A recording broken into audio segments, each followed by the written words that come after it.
بھائیو آج کی گفتگو انتہائی کریٹیکل ہے، لہٰذا میں اپنا وہی اعلان رپیٹ کر دوں جو میں اکثر کیا کرتا ہوں کہ الحمدللہ میری روٹی دین کے ساتھ نہیں جڑی ہوئی، اور میں اپنی ذات کی خاطر دین سے 1 روپیہ کمانے کو بھی قطعاً حرام سمجھتا ہوں۔ کسی پہ فتویٰ نہیں ہے، اور نہ میں سورس آف انکم ریلیجن کو بنانے کو حرام کہہ رہا ہوں، اپنی ذات کی بات کر رہا ہوں۔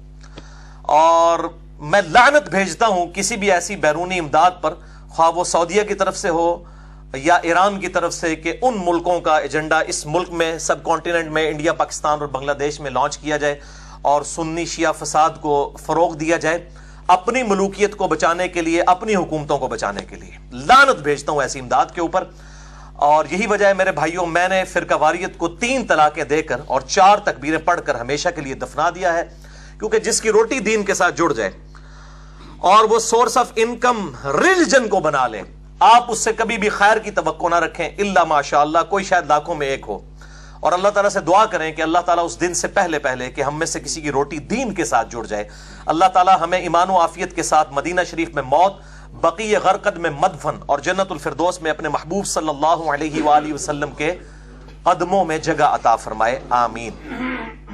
بھائیو آپ میں سے اکثر لوگ میرے ماضی سے واقف ہیں۔ میں اپنی پیدائش 4 اکتوبر 1977 سے لے کر آلموسٹ 30-31 سال تک 2007 تک بریلوی رہا، اس کے بعد کچھ عرصہ دیوبند کے ساتھ اور پھر اہل حدیث کے ساتھ بھی کچھ عرصہ گزرا، اور 2008 میں پھر کچھ عرصہ ایز اے اسٹڈی میں نے اہل تشیع کے ساتھ بھی گزارا۔ آج بھی میں سب کی حق بات قبول کرتا ہوں، جہاں پر بھی مجھے علمی اختلاف ہو تو بغیر کلمہ گو اہل قبلہ کی تکفیر کیے پازیٹیولی علمی دلائل کے ساتھ اصلاح کی کوشش کرتا ہوں، اور یہی ایک مسلمان کا ایٹیچیوڈ بھی ہونا چاہیے۔ اب ڈیٹیل میں جانے سے پہلے ایک دفعہ دروشی پڑھ لیجئے۔ اللہم صلی علی محمد وعلی آل محمد کما صلیت علی ابراہیم وعلی آل ابراہیم انک حمید مجید، اللہم بارک علی محمد وعلی آل محمد کما بارکت علی ابراہیم وعلی آل ابراہیم انک حمید مجید۔ بھائیو انشاءاللہ آج کا لیکچر جو ہے ایک ہسٹری بننے جا رہا ہے انشاءاللہ تعالی، ایک ویڈیو بک انشاءاللہ اہل سنت اور اہل تشیع کے درمیان جو کنفلکٹ ہے، اس میں ہارمنی کی کا ایٹیچیوڈ کیا ہونا چاہیے انشاءاللہ تعالی، اس حوالے سے اور اس لیکچر کی سینسٹیوٹی کے پیش نظر میں نے آج اپنا بیک گراؤنڈ جو ہے یہ ریڈ کلر کا لگایا ہے، تاکہ لوگوں کو اندازہ ہو یہ کوئی سنی شیعہ کی ریپرزنٹیشن نہیں ہے، بلکہ اس ٹاپک کی سینسٹیوٹی کی کو خیال رکھتے ہوئے یہ ریڈ بیک گراؤنڈ میں نے استعمال کیا ہے۔ اور آج کے لیکچر میں ہم روٹین سے ہٹ کر اہل سنت کی بجائے اہل تشیع کے ریفرنسز کو پہلے نمبر پر ڈسکس کرنے جا رہے ہیں، اور میں یہ چاہ رہا ہوں کہ اہل سنت کا مقدمہ اہل تشیع کی عدالت میں رکھا جائے، ان کی کتابوں کی روشنی میں، ہماری کتابوں کی روشنی میں نہیں۔ اور اسی لیے میں نے اہل تشیع کے جو ریفرنسز ہیں ان کو آج ڈسکس کرنا ہے، اور اہل سنت کے ریفرنسز اگلی دفعہ الگ لیکچر میں انشاءاللہ تعالی مسئلہ نمبر 162B کے اندر۔ اور یہاں پر میں سنی اور شیعہ عوام کے لیے تمہیداً کچھ باتیں عرض کر دوں، کیونکہ میں نے جس کتاب کا حوالہ دینا ہے اس کا مقام اہل تشیع کے ہاں من و عن اسی طریقے سے ہے جس طرح اہل سنت کے ہاں صحیح بخاری کا مقام ہے۔ اگرچہ اصول الکافی کتاب ہے ان کی احادیث کی، وہ آپ کہہ سکتے ہیں صحیح بخاری کے مقابلے کے اوپر اس کتاب کو وہ مانتے ہیں، اور وہ بھی امام بخاری رحمہ اللہ تعالیٰ کے 50-60 سال کے بعد لکھی گئی، لیکن جس کتاب کو شہرت حاصل ہوئی وہ ہے میرے بھائیوں یہ کتاب نہج البلاغہ۔ یہ اہل تشیع کے بچے کو اس کتاب کا اندازہ ہے کہ یہ کتاب اہل تشیع کی مین سٹریم کی نمبر 1 کتاب ہے قرآن حکیم کے بعد۔ سیدنا مولا علی رضی اللہ تعالیٰ عنہ علیہ السلام کے خطبات کا یہ مجموعہ ہے نہج البلاغہ، اور یہ میرے ہاتھ میں جو ترجمہ ہے یہ میرے بھائیوں اہل تشیع کا سب سے بیسٹ ترجمہ پاکستان کے اندر، ان کے جو بہت بڑے اسکالر ہیں مفتی جعفر حسین صاحب، ان کا ترجمہ ہے، اور یہ شائع ہوا ہے امامیہ کتب خانہ مغل حویلی اندرون موچی دروازہ لاہور سے۔ اور اس میں سے میں انشاءاللہ مولانا علی علیہ السلام کے خطبات